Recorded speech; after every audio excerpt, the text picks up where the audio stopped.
Okay, good afternoon students. So welcome to today's exercise, unsymmetrical bending. So this is your setup for unsymmetrical bending, right? You can see this is a complete setup. As I have said in the last section that the support will be made up of steel. It is aluminium, okay? So based on the manual it will be varying. So here in our experiment in our institute we have the aluminium and also the beam. Okay, beam is made up of aluminium. Okay, you know the Young's modulus of aluminium, right?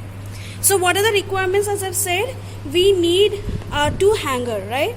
So you can see two hanger and one hanger which is attached horizontally.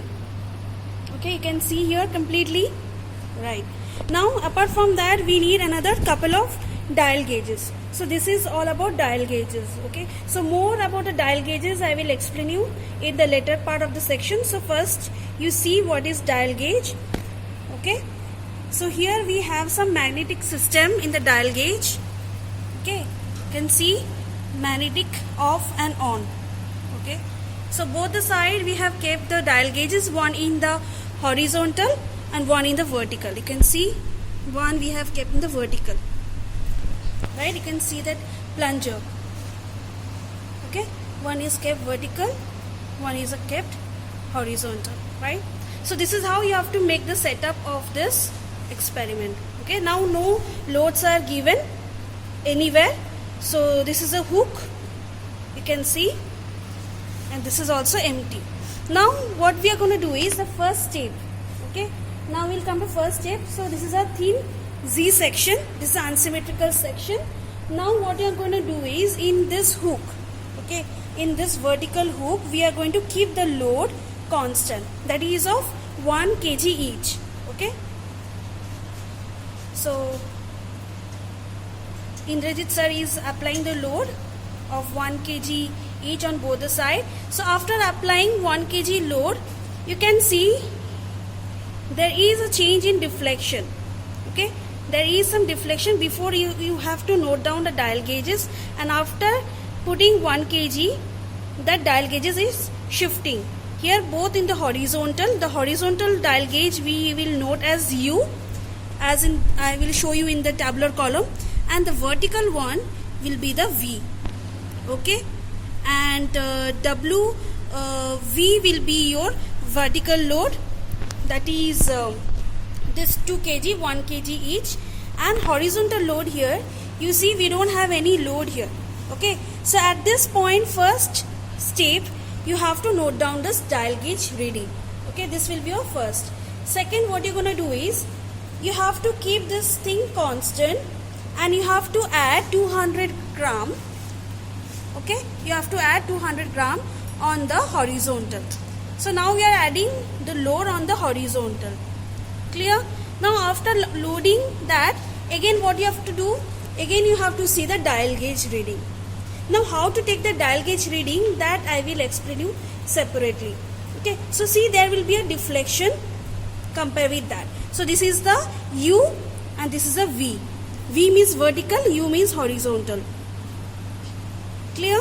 So you have to note down this value, right? Now again second one, another couple of 200 gram we are going to add, right? Again loading, again we need to note down the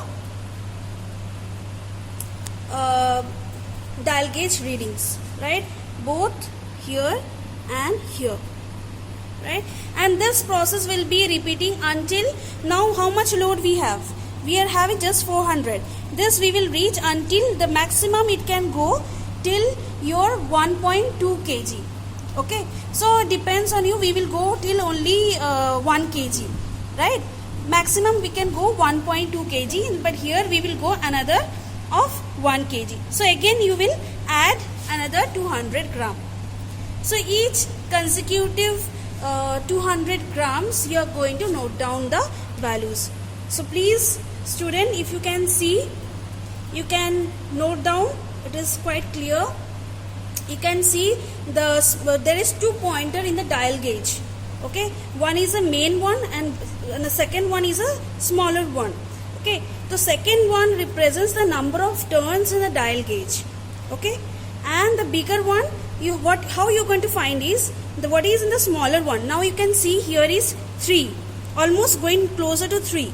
So 3, okay, 3 plus the least count of this dial gauge is written over here, 0.01. So what you're going to do is 0.01 into the bigger hand, that is a main point where it is lying, it is in the 49. If you see closely, it is locating on the 49. That means 49 into 0.01 plus of 3. That is a smaller reading. So this is how you have to take. All the units is in mm.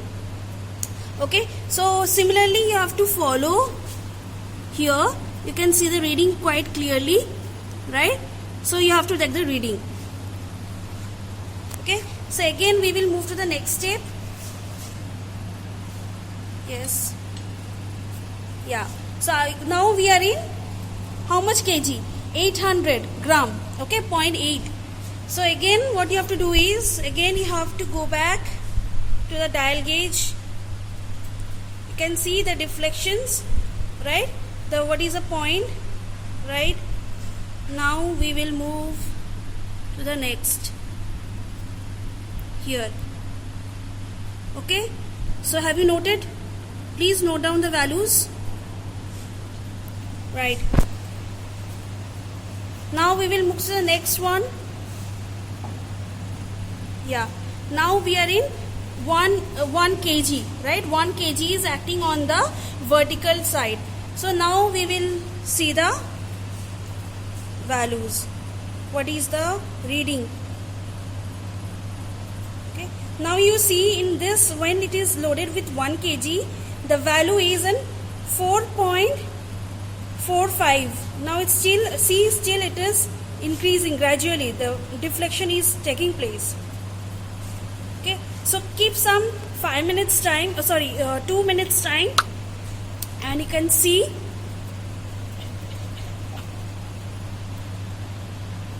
right. Take the reading. Now move to the vertical. Take this reading. So in the vertical there won't be very negotiable change in the reading. Okay, there won't be much change. So you can see. Okay.